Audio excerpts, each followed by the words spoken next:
बिस्मिल्लाहिर्रहमानिर्रहीम अस्सलाम वालेकुम। वैसे तो पाकिस्तान में जिस तरह अदलिया बेतौकीर हुई है, खास तौर पर 26वीं आईनी तरमीम के बाद जो हालात हुए हैं, इंसाफ सरेआम सरे बेजार उसको पांव तले रौंदा जा रहा है। लोग सुनने वाले भी हमें कहते हैं कि ये क्यों आप फजूल वक्त जाया करते हैं, लेकिन क्या करें, बदकिस्मती से हमें फिर अदालतों से ही आखिर में रजू करना होता है, वही पे मामलात आते हैं और फिर उनको डिस्कस भी करना पड़ता है। अब एक बड़ा आम मुकदमा आज सामने आया है और तहरीक इंसाफ के दो जो लोग हैं, उन्होंने पुलिस वाले का एक दांत तोड़ा है। सुप्रीम कोर्ट ऑफ पाकिस्तान में इसकी समाअत हुई है।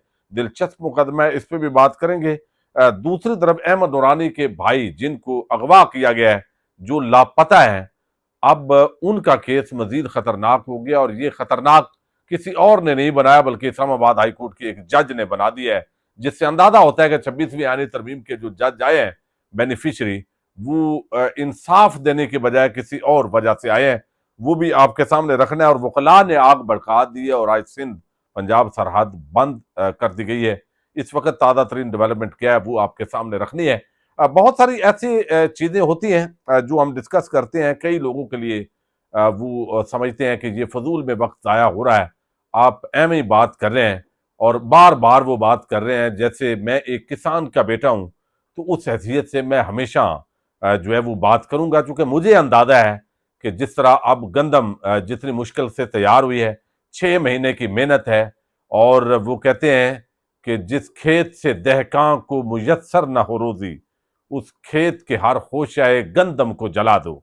तो बात असल में ये है कि अब हमें जलानी तो नहीं चाहिए, जिस तरह कुछ लोग एहतजाज कर रहे हैं, मैं इसका हामी नहीं हूं, लेकिन बात वैसे कर रहे हैं कि भाई आप देखें, जिन चीजों का ताल्लुक सरमायादारों के साथ है, जरी अद्वियात हैं, खादें हैं, जिसमें डीएपी तकरीबन 13,000 और उससे ऊपर की मिल रही है, सरकारी रेट भी कोई 12,700 रुपए तक है, और फिर जो है वो इसके अंदर यूरिया है मुख्तलिफ इकसाम की, और दीगर जरी अद्वियात हैं, फिर उसकी बवाई जो बीज उसके अंदर डाला जाता है, फिर हाल से जमीन तैयार की जाती है, फिर इसकी कटाई का जो कुछ देना पड़ता है मुआवजा, वो सारी अगर काउंट करें, और एक बंदे की जो दिहाड़ी है वो भी आप काउंट करें, अगर कोई 4, 5, 6 एकड़ के ऊपर अगर ज़राअत कर रहा है, तो उसकी दिहाड़ी भी आप काउंट करें, और फिर अगर किसी ने जो है वो जमीन ठेके पे ली है तो उसका वो काउंट करें। और उसके बाद मरियम नवाज जिस तरह जख्म, यानी वो कहते हैं ना, कुरेद रही हैं किसानों का। उनकी एक कोई मुआवन है, वो बैठ के बता रही थी कि मरियम नवाज के आने से पहले 2700 का आटा था, अब 16 का है, 1600 का हो गया है, मरियम नवाज ने ये कर दिया है। वो भाई जिस चीज का ताल्लुक जो है ना, वो कहते हैं आलू प्याज, ये रमजान शरीफ के अंदर ये जो है वो रहे हैं बड़े कंट्रोल। तो यार ये कंट्रोल किए हैं, तो जिस चीज का ताल्लुक किसान से है वो तो तुमने कर ली, और जिसका ताल्लुक शरीफों से है, जरदारियों से है, जो है वो जिस तरह आप देखें जो है वो जहांगीर तरीनों से है, खुसरो बख्तियारों से है, और फौजी फर्टिलाइजरों से है, वो तो नहीं हुआ कम। यानी आप देखें ना, गन्ना 400 रुपए सरकारी रेट, और किसानों से जबरदस्ती उनकी मजबूरियों का फायदा उठा के 350 के भी दस्तखत होते रहे। वो रिपोर्ट्स भी आई हैं मीडिया के अंदर। उस पर तो कुछ नहीं हुआ। डंडे के जोर पे तमाम जो लोग हैं उन पे चलाने की ये कोशिशें हो रही हैं। तो अब किसानों के जख्म को मसल के मजीद पंजाब हुकूमत और मरियम हुकूमत मसाज कर रही है अपने लोगों के जरिए कि हमने कमाल कर दिखाया है। और दूसरी तरफ आप देखें कि जो है वो क्या बाकी चीजें सस्ती हैं। आटा आपने सस्ता किया है भाई, 1,000 ग्रीन ट्रैक्टर दे रहे हैं, और इश्तिहारों के ऊपर जो तुमने पैसा खर्च किया है वो भी किसानों के रिलीफ के अंदर शामिल हो सकता था, लेकिन 5,000 फी एकड़ का फीडर देके और कर्जा देंगे ताकि अगली फसल काश्त कर सकें। अगली फसल क्या काश्त करेंगे भाई, उसकी कोई गारंटी है? आप क्या करेंगे? चावलों का भी आप इसी तरह भट्ठा बिठाते हैं। तो बहरहाल ये जो भी इस वक्त सरमायादार मिल के खा रहा है, उसमें बिल्कुल इदारों के सरमायादार भी हैं, उसके अंदर ये सियासतदान सरमायाकार भी हैं, और इनके आगे फ्रंट मैन भी हैं। ये मिल के पाकिस्तानियों को, किसानों को इस तरीके से मिल के लूट रहे हैं, और बदकिस्मती है इस मुल्क की। अच्छा, वकला जो है उन्होंने सखर दरिया सिंध पर धरना दे दिया है। पंजाब और जो यहाँ सिंध का सरहद है उसको बंद किया गया है उन इलाकों से, और कहा गया है कि ये जो दरिया सिंध आप निकाल रहे हैं, जो नहरें निकाल रहे हैं दरिया सिंध से, ये नामंजूर है। आमर वड़ैच और दीगर मुख्तलिफ बार एसोसिएशन के वकला इकट्ठे हुए हैं। अब ट्रैफिक जाम है, लाजमी बात है, ज्यादा टाइम के लिए ट्रैफिक जाम नहीं रखी जा सकती, लेकिन दूसरी तरफ चूंकि सिंध हाई कोर्ट ने एक स्टे भी दिया है कि जब तक ये सिंध और वफाक मामले को हल नहीं करते इतफाक राय से, तो उस वक्त तक जो है वो ये मामला नहीं होना चाहिए। तो अब ये शायद थोड़ी देर के लिए धरना हो और उसके बाद खत्म कर दिया जाए, लेकिन सिंबॉलिकली बहरहाल ये एक आम धरना है। अच्छा, दूसरी जो खबर है वो अहमद नूरानी जो जर्नलिस्ट हैं उनके भाइयों के हवाले से, और ये बड़ी हैरान कुन बात है। यानी पहले ये होता था कि थोड़ी बहुत, अब मसला ये है कि हम इस मुल्क के अंदर वो जो पीका और फीका एक्ट है उसकी वजह से सारी बातें खुल के बात नहीं कर सके, लेकिन जज की कुर्सी पे बैठा हुआ कोई बंदा, उसको थोड़ी सी तो होनी चाहिए ना, थोड़ी सी कम अज कम। लेकिन आप अंदाजा कीजिए कि दो भाई अगवा हुए, पहले उनका मुकदमा दर्ज नहीं हुआ, वो अदालत में धक्के खाते रही उनकी वालदा, और एडवोकेट ईमान मदारी आदि चट्टा जो उनके वकला हैं वो रो रही है, बिलक रही है। स्टोरी करने वाला अहमद नूरानी वो अमेरिका के अंदर है भाई, उसकी स्टोरी को आप चैलेंज नहीं कर सके अभी तक। वो चैलेंज करते भाइयों को, और मां बहन पीछे रुल रहे हैं, और फिर उनको बिल आकर कहा गया भाई मुकदमा तो दर्ज करें। तो 28 दिन के बाद बताया गया जी मुकदमा दर्ज कर लिया गया है। उन्होंने कहा भाई एफआईआर दे दें, ठीक है। एफआईआर के लिए आज नई दरखास्त देनी पड़ी है, और जज जो है वो इस सतह के जज हाई कोर्ट्स के अंदर बिठा दिए गए हैं। कम से कम पहले फौरन बुलाते होते थे जज, गैरतमंद जज थे, जिस तरीके से जो जस्टिस कियानी है, जस्टिस बाबर सतार है, जस्टिस सरदार इसाक है, इस तरह के बुलाते थे भाई। ये इधर दो जुर्रत नहीं थी किसी की इस तरह करे कि पहले आप रोले 28 दिन वो तारीखों पे तारीख जज देते रहे, लापता हूं लोग, और यानी उस बंदे को परवाह ही नहीं जो जज की कुर्सी पे बैठा हो। यार कमाल नहीं हो गया वो भाई। यानी आप देखें ना कुछ तो ख्याल है ना। ठीक है आप 26वीं आईनी तरमीम के बेनिफिशियरी हैं, लेकिन कुछ तो होना चाहिए। अब 10 दिन की मजीद तारीख दे दी है, और वो कहती रही है ईमान मदारी भाई एफआईआर तो दिलवा दें। उन्होंने कब नोटिस कर दिया है, बस वो उसके साथ ही इकट्ठा देख लेंगे। और ये वो भाई तुम्हारे ऊपर ये जो टैक्स पेयर के टुकड़ों पे तनख्वाह दी जा रही है इन इदारे के मुख्तलिफ जो लोग हैं, अब इस पे सवाल उठाएं तो फिर इनकी तौहीन होती है। वो भाई आप अवाम की तौहीन नहीं कर रहे, यानी हर इदारे की जो है वो जो भी यहां पे जिस पे बात करें वो कहता है हमारी तौहीन हो गई है, पुलिस की तौहीन हो गई है, जर्नैलों की तौहीन हो गई, जजेस की तौहीन हो गई, सियासतदानों की तौहीन हो गई, सहाफियों की तौहीन हो गई, और सब जो मिल के इस वक्त पाकिस्तान की अवाम की तौहीन कर रहे हैं। अवाम की तौहीन पे कोई यहां पे मुकदमा नहीं है, कोई रिलीफ नहीं है, कोई कहने को कुछ नहीं है। अब ये जो जज साहब हैं जो बैठे हुए कहेंगे जी कानून के मुताबिक कर रहा हूं मैं, वो भाई आप 2 दिन में आप खारिज कर दें पिटीशन, आप कहें जी ये आपका मौकफ गलत है, ये आपको फैसिलिटी नहीं मिल सकती, खारिज है। लेकिन 10-10 दिन, 15-15 दिन, 2-2 हफ्ते की इस तरह के मुकदमात के अंदर जब लोग लापता हो और तारीखें दी जाएं, और फिर जो बोले उसकी कोई सुनवाई ना हो, बड़ा अफसोसनाक मामला है। और ये जो जज वो आज इस्लामाबाद, आईजी इस्लामाबाद के मुताबिक 14 अप्रैल को ये दर्ज हो गई है, और मुगवियों की वालदा और उनके वकला को ये फराम नहीं की जा रही। अब एफआईआर दर्ज करने का बयान दिया है, और एफआईआर लेने के लिए, कॉपी लेने के लिए नई दरखास्त दी है, देनी पड़ी है अदालत में, और नई दरखास्त में भी नोटिस हो गया है। अंदाजा कर लें यानी इन लोगों को जज क्या चाहिए, जजेस को करना क्या है भाई अवाम ने। अगर ये काम है तो क्यों तनख्वाह दें, क्यों मराहत दें, इनकी गाड़ियां, इनके अल्ले तलल्ले।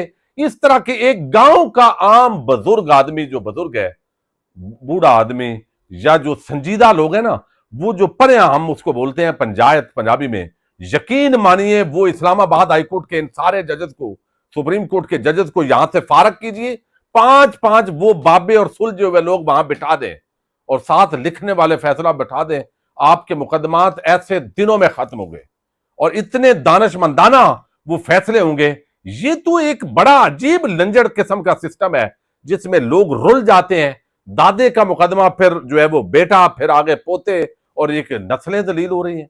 और अभी इस तरह के मुकदमात में, जमानत के मुकदमात या लापता अफराद या स्टे मैटर, ये तो फौरी नौइयत के मुकदमात हैं। लेकिन 26वीं आईनी तरमीम वाले जजेस जब ये आए हैं, अगर इनका बेटा, इनकी बेटी या कोई खुदा ना खास्ता इस तरह के जो लोग हैं, अगर उनके साथ कुछ हो जाए तो क्या ये इतना इसी तरह नहीं होंगे? उनकी वालदा पे क्या बीतती होगी भाई?